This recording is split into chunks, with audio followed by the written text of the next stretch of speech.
کہ جب آپ کی عمر 25 سال ہوئی تو پورے مکہ میں آپ کو، بلکہ پورے عرب میں آپ کو صادق اور امین کے نام سے جانے لگا. لوگ آپ کی امانت، دیانت، سچائی، اس سے متاثر ہو کر رسول اللہ صلی اللہ علیہ وآلہ وسلم کو لوگوں نے صادق اور امین کہنا شروع کر دیا. اب ہوا ایسے کہ مکہ میں ایک خاتون تھی، ان کا نام تھا ختیجہ، جو کہ بہت ہی بڑی مالدار تھی، بڑی ان کے پاس پراپرٹی تھی، بڑا پیسہ تھا، تجارت کرتی تھی. زمانہ جاہلیت تھا، لوگ بتوں کی پوجا کرتے تھے، لیکن اس دور میں بھی اس بی بی کو سارے طاہرہ کہہ کے پکارا کرتے تھے. طاہرہ کا مطلب ہے پاک، طاہرہ کہہ کے پکارا کرتے تھے. اور اس دور میں بھی وہ پاک بی بی پردے کا اہتمام کیا کرتی تھی. تو اب جب رسول اللہ صلی اللہ علیہ وسلم کی شہرت ہوئی، لوگوں نے آپ کو صادق اور امین کہنا شروع کر دیا،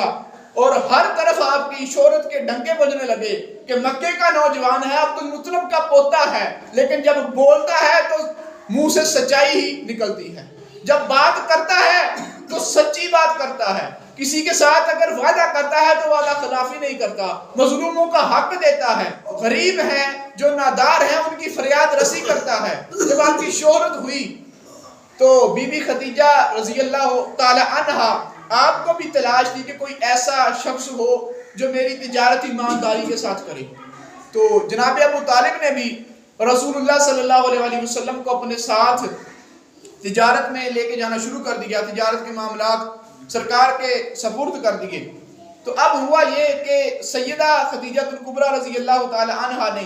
اپنے غلام میسرہ کو رسول اللہ صلی اللہ علیہ وسلم کے پاس بھیجا، اور انہوں نے آ کے عرض کیا کہ حضور آپ بھی تجارت کرتے ہیں اور آپ تو امانت دار بھی ہیں، تو آپ اگر ہمارا مال لے کر جایا کریں تو ہم آپ کو دگنا دیں گے. تو رسول اللہ صلی اللہ علیہ وسلم نے قبول فرما لیا. اب شام کا سفر تھا، رسول اللہ صلی اللہ علیہ وسلم ملک شام مال لے کر گئے. تو اب بی بی خدیجہ رضی اللہ تعالی عنہا نے حضرت میسرہ کو یہ حکم فرما دیا کہ آپ نے ان کی دیکھ بھال کرنی ہے، آپ نے ان کا ہر حکم ماننا ہے، جیسے جیسے یہ کہتے ہیں آپ نے ویسے کرنا ہے. اب جب ملک شام میں گئے تو ایک درخت تھا، اس کے نیچے جب رسول اللہ صلی اللہ علیہ وسلم رکے تو اس کے پاس ایک گرجا تھا. وہاں کا جو راہب تھا عیسائیوں کا، اس نے جب میسرہ کو دیکھا تو کہنے لگا میسرہ یہ جو شخص درخت کے نیچے بیٹھے ہیں کیا تم ان کو جانتے ہو؟ میسرہ نے کہا یہ تو میرے ساتھ آئے ہیں. تو وہ راہب کہنے لگا کہ میسرہ ان کی شان کا تو عالم یہ ہے کہ آنے والے زمانے میں یہ اللہ کے نبی ہونے والے ہیں، یہ نبوت کا اعلان فرمائیں گے، ہماری کتابوں میں لکھا ہے کہ اس درخت کے نیچے صرف نبی ہی اترتا ہے. تو میسرہ تم اگر ان کا زمانہ پاؤ تو ان کے نبوت پر ایمان لے کر آنا. اور راہب نے رسول اللہ صلی اللہ علیہ وسلم کی نشانیاں بتائیں. اب جب جناب میسرہ کہتے ہیں کہ میں دیکھتا کہ جب دھوپ ہوتی تو بدل حضور علیہ السلام کے اوپر سایہ کر دیتا. تو حضور علیہ السلام کبھی بھی یہ نہ کہتے کہ فلاں کی قسم مال اتنا اچھا ہے، نہیں، بلکہ سرکار بتاتے کہ مال ایسا ہے، لوگ دوڑ دوڑ کے آتے رسول اللہ صلی اللہ علیہ وسلم سے مال خریدتے. تو کہتے ہیں پہلے تو ہمیں 2 گنا منافع ہوتا تھا، لیکن جب رسول اللہ ہمارا مال لے کر گئے تو ہمیں 11 گنا منافع ہوا. تو جناب میسرہ کہتے ہیں کہ میں نے سفر میں بہت رسول اللہ صلی اللہ علیہ وسلم کے ارحاسات دیکھے. تو یہاں پر ایک بات عرض کرتا چلوں،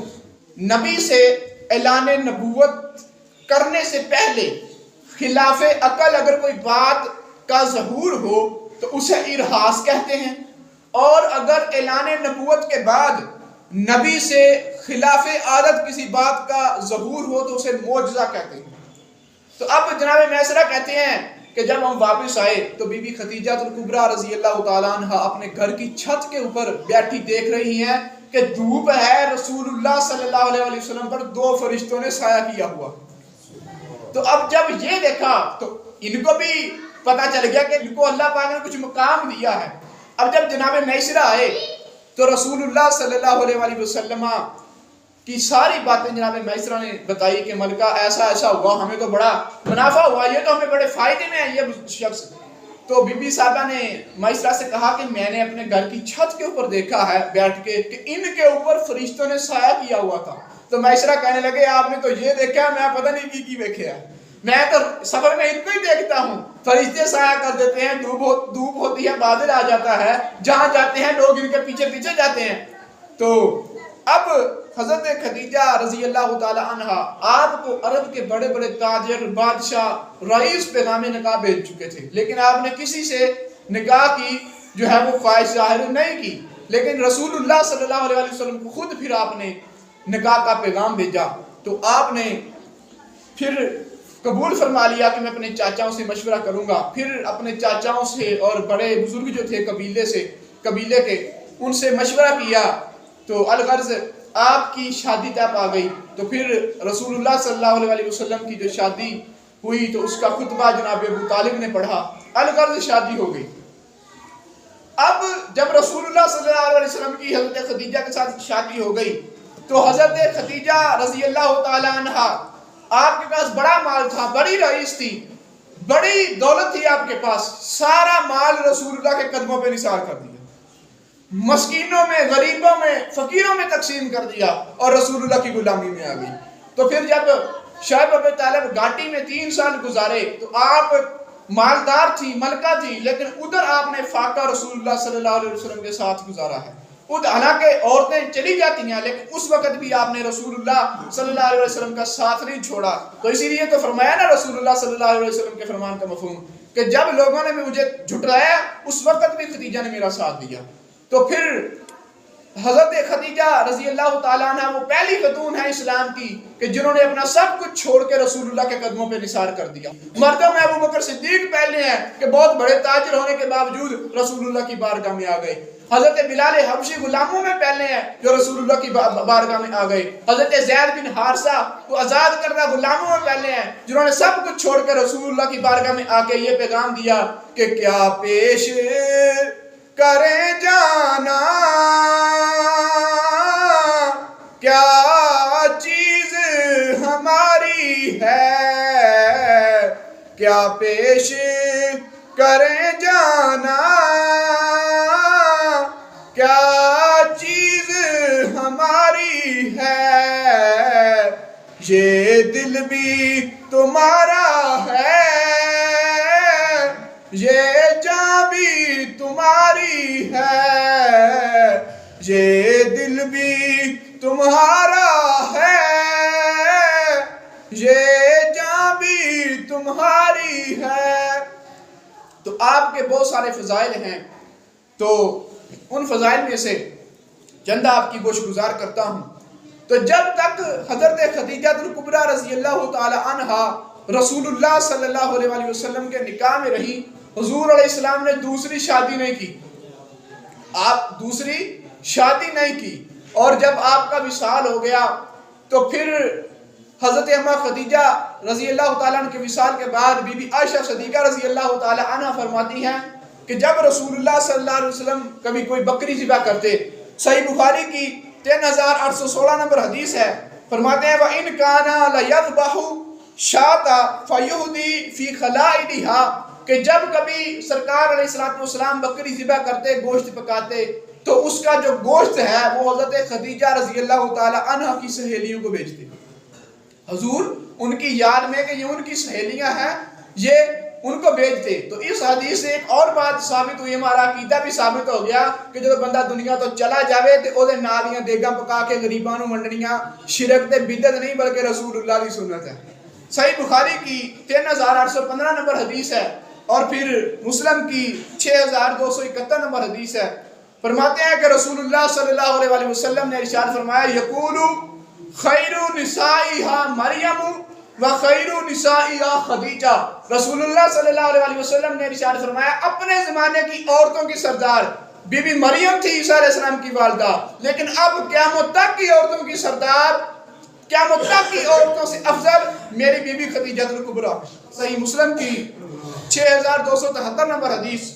حضرت ابو ہریرہ رضی اللہ تعالیٰ عنہ سے یہ مروی ہے، فرماتے ہیں اتا جبریل النبی صلی اللہ علیہ وسلم فقال یا رسول اللہ هذه خدیجہ قال قد اتت معها اناء فيه ادام و طعام۔ حضرت ابو ہریرہ کہتے ہیں کہ رسول اللہ صلی اللہ علیہ وسلم کے پاس ایک دن جبریل امین حاضر ہوئے. یا رسول اللہ صلی اللہ علیہ وسلم، ابھی آپ کے پاس بی بی خدیجہ الکبریٰ رضی اللہ تعالی عنہ آ رہی ہیں، ان کے پاس کھانا ہے، کھانا لے کر آ رہی ہیں. تو یا رسول اللہ آتت کا فقر علیہ السلام من ربیہا و منی، یا رسول اللہ جب وہ آپ کے پاس کھانا لے کر آئیں تو ان کو بتائیے گا کہ ان کو عرش کا رب سلام کرتا ہے، میں جبریل بھی سلام کرتا. تو پھر آگے جبریل نے کیا عرض کیا، یا رسول اللہ وَبَشِّرْهَا بِبَيْتٍ فِي الْجَنَّةِ مِنْ قَصَبٍ لَا صَخَبَ فِيهِ وَلَا نَصَبَ. یا رسول اللہ ان کو یہ بشارت بھی عطا فرما دیں کہ اللہ نے ان کے لیے جنت میں ایک بہت بڑا محل تیار کر رکھا، تو جس میں نہ کوئی شور ہے نہ کوئی غم ہے. اب رسول اللہ صلی اللہ علیہ وسلم کے لیے تو قرآن پاک نے یہ فرما دیا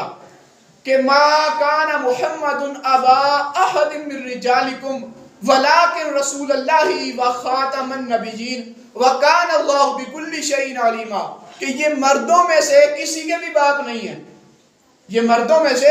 کسی کے بھی باپ نہیں ہیں، یہ اللہ کی نبوت کو ختم کرنے والے ہیں، خاتم النبیین ہیں.